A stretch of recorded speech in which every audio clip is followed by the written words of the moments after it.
하나님 말씀 보겠습니다. 요한복음 2장 1절에서 11절 말씀 함께 보겠습니다. 요한복음 2장 1절에서 11절입니다. 사흘째 되던 날 갈릴리 가나에 혼례가 있어 예수의 어머니도 거기 계시고 예수와 그 제자들도 혼례의 청함을 받았더니 포도주가 떨어진지라 예수의 어머니가 예수에게 이르되 저들에게 포도주가 없다 하니 예수께서 이르시되 여자여 나와 무슨 상관이 있나이까 내 때가 아직 이르지 아니하였나이다. 그의 어머니가 하인들에게 이르되 너희에게 무슨 말씀을 하시든지 그대로 하라 하니라. 거기에 유대인의 정결 예식을 따라 두세 통 드는 돌 항아리 6이 놓였는지라. 예수께서 그들에게 이르시되 항아리에 물을 채우라 하신즉 아귀까지 채우니 이제는 떠서 연회장에 갖다 주라 하심에 갖다 주었더니 연회장은 물로 된 포도주를 맛보고도 어디서 났는지를 알지 못하되 물 떠온 하인들은 알더라. 연회장이 신랑을 불러 말하되 사람마다 먼저 좋은 포도주를 내고 취한 후에 낮은 것을 내거늘 그대는 지금까지 좋은 포도주를 두었도다 하니라. 예수께서 이 첫 11절 함께 읽겠습니다. 예수께서 이 첫 표적을 갈릴리 가나에서 행하여 그의 영광을 나타내심에 제자들이 그를 믿으니라. 아멘. 이 말씀은 굉장히 유명한 말씀이죠. 물이 변해서 포도주 됐다. 대단한 기적이 일어났다. 중요한 그 포인트는 언제 왜 기적이 일어나느냐 하는 거죠. 예수님의 첫 번째 기적이었습니다. 혼례의 청함을 받아서 가셨어요. 뭘로 갔냐? 손님으로 갔습니다. 당연하죠. 결혼식에 다른 사람 결혼식인데 무슨 혼주로 가겠습니까? 그러니까 손님으로 갔어요. 그래서 포도주가 떨어진 상황이 된 겁니다. 포도주가 떨어진 상황이 우리나라 문화로는 이해할 수가 없는 얘기예요. 당시에 일주일 동안 혼례를 하는 풍습이 있었던 유대인들은 제일 중요한 게 뭐였냐면은 음식 중에서도 포도주였습니다. 포도주 떨어지면은 잔치 그만둬야 돼요. 그런 상황이었어요. 근데 떨어졌잖아요. 그러니까는 난감한 상태입니다. 어디 가서 사올 수도 없어요. 뭐 전빵이 있어갖고 사올 수 있는 것도 아니고 그 당시에는 뭐 빌려올 수도 있는 것도 아니고 그냥 혼례가 망치는 겁니다. 그 중요한 잔치집에서 완전히 망치는 일이 되게 된 거예요. 우리 인생도 그런 때 있지 않습니까? 막 내가 이제 잘 나가다가 완전히 망해갖고 누구 앞에 나와요? 주로 그때서야 말하죠. 내가 주님 앞에 나와야겠다. 우리 인생에도 그럴 때 있지 않습니까? 잘 될 때는 주님 안 찾다가 안 되니까는 이제 주님 찾는 거예요. 그때 뭐라고 하시냐? 네가 나랑 무슨 상관이냐 이래요. 그럴 수 있다니까요.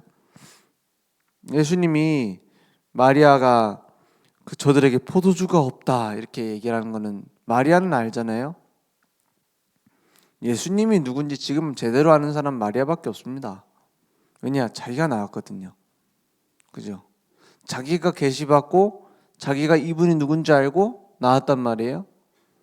그러니까 기적을 베풀고 막 이런 메시아로서의 모습을 보여주기 전이기 때문에 제대로 보여주기 전이기 때문에 그 정체를 알고 있는 건 마리아밖에 없어요.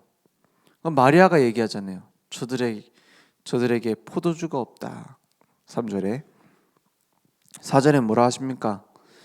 예수께서 이르시되 여자여, 여기서 여자여라는 거는 우리나라 문화식으로 해석을 하면 안 됩니다. 여기 원어적으로는 마담 이런 뜻이에요.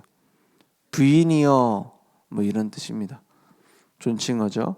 여자여 나와 무슨 상관이 있나이까? 그리고 뒤에 하나를 더 붙입니다. 뭐랍니까? 내 때가 아직 이르지 아니하였나이다. 지금은 기적을 보일 때가 아니라 말이에요.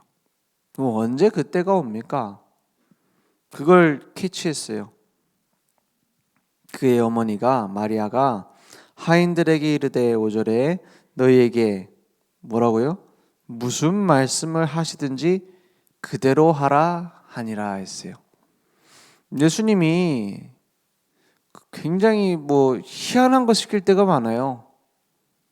언제는 막 눈이 안 보이는 환자가 왔는데 실로암 물가에서 뭐라 합니까? 막 침을 묻혀갖고 진흙을 이겨갖고 눈에다 바르고 막 이렇게 시키잖아요. 좀 이해 안 되는 거 시킬 때 많아요. 하나님이. 또 여리고성을 돌라고 합니다.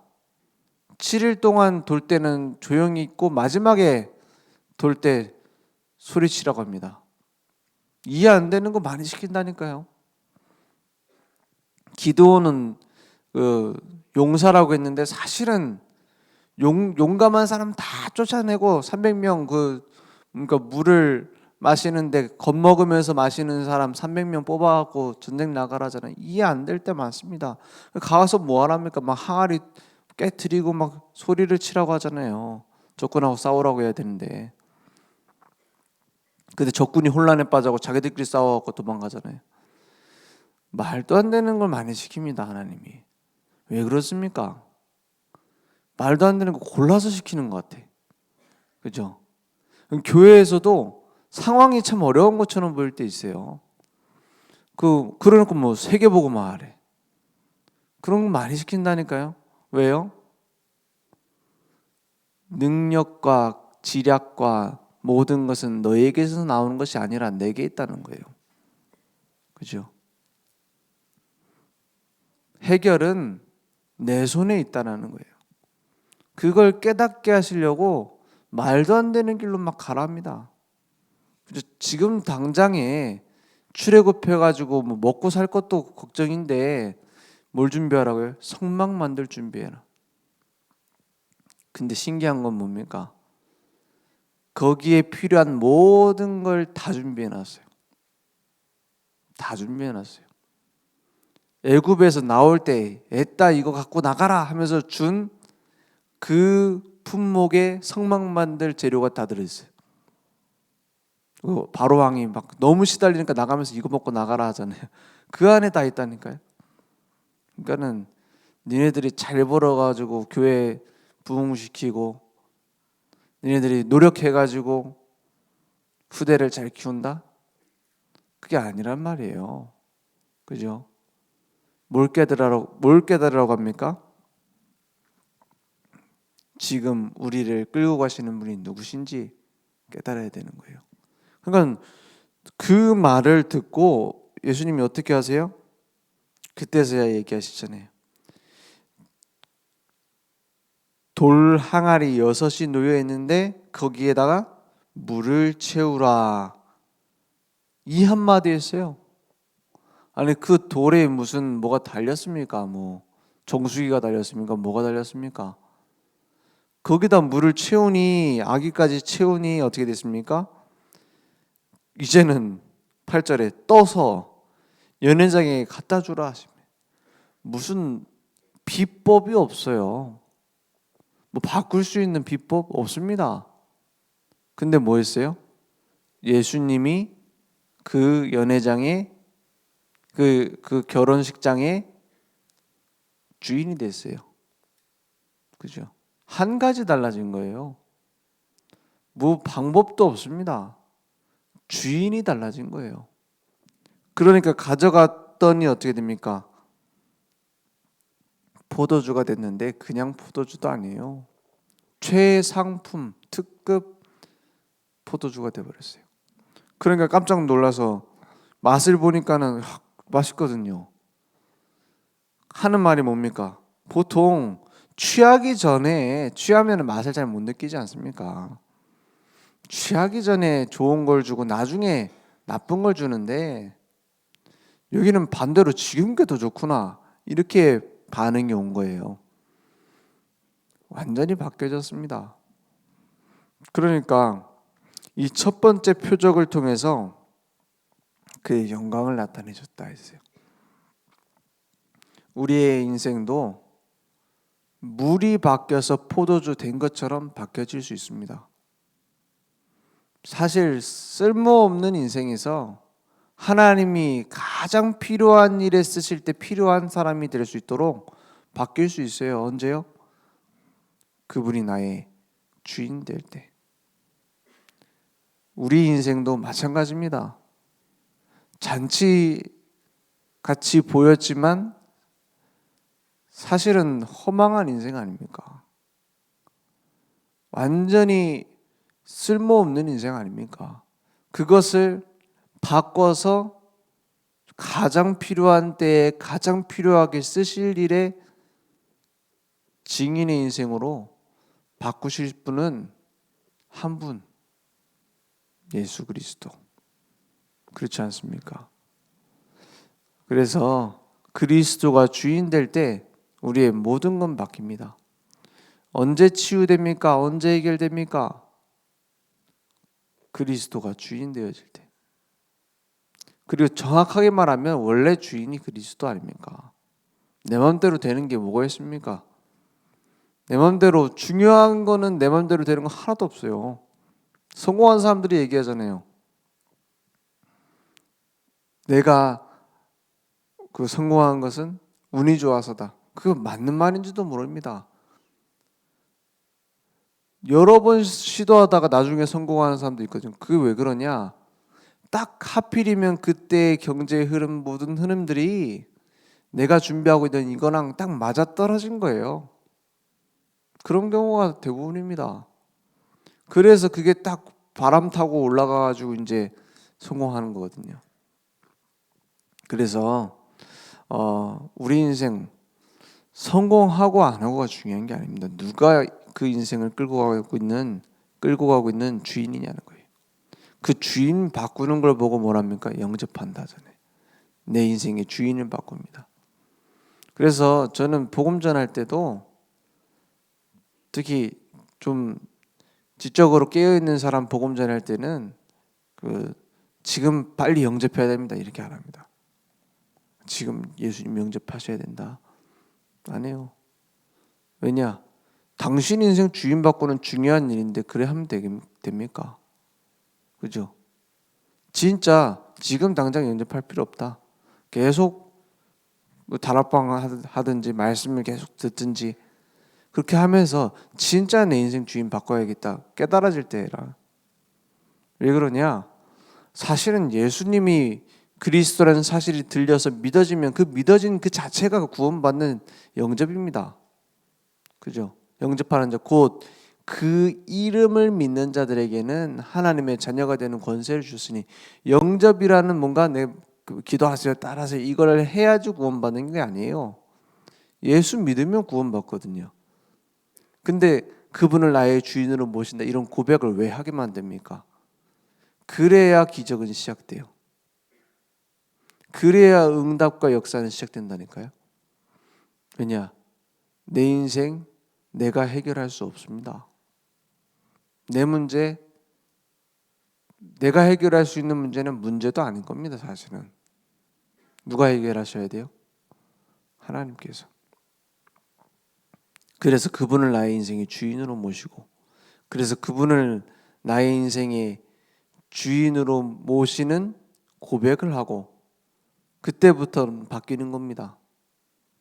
그때부터는 내가 나의 인생 끌고 가는 게 아니라 말씀이 나를 끌고 가고, 그때부터는 내가, 내 목표가, 내 동기가 나를 끌고 가는 것이 아니라 그분이 주신 천명이 나를 끌고 가는 겁니다.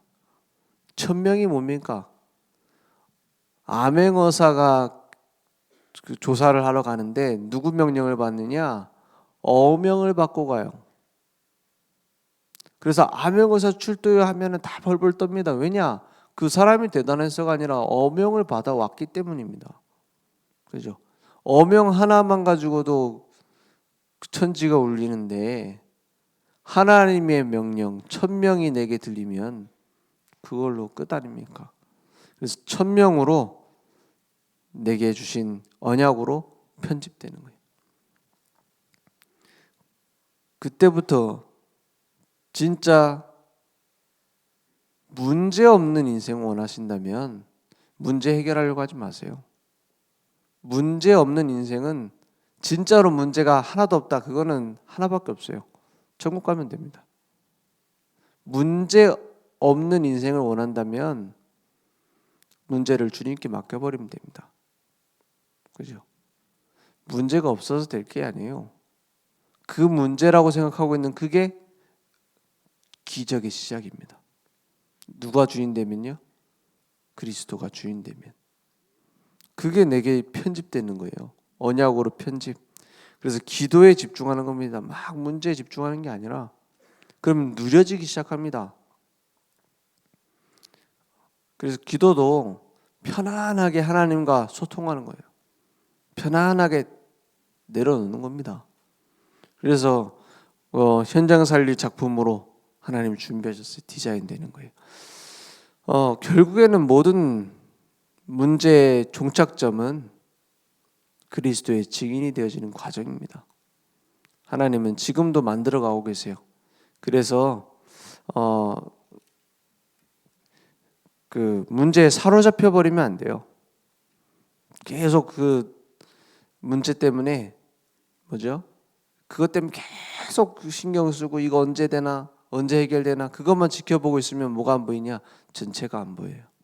하나님은 완벽한 계획을 가지고 전체를 준비하셨는데 그걸 과정으로 주셨는데 우리는 거기에만 묶여 있을 수도 있어요. 오늘 그것을 내려놓고 주님 바라볼 때 주님은 능력으로 역사하실 줄 믿습니다. 기도하겠습니다. 하나님 감사합니다.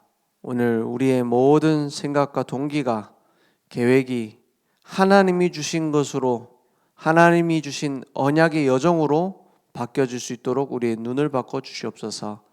오늘도 오직 하나님께만 영광 돌리는 그리스도가 주인 되어지는 인생이 될 수 있도록 역사해 주시옵소서.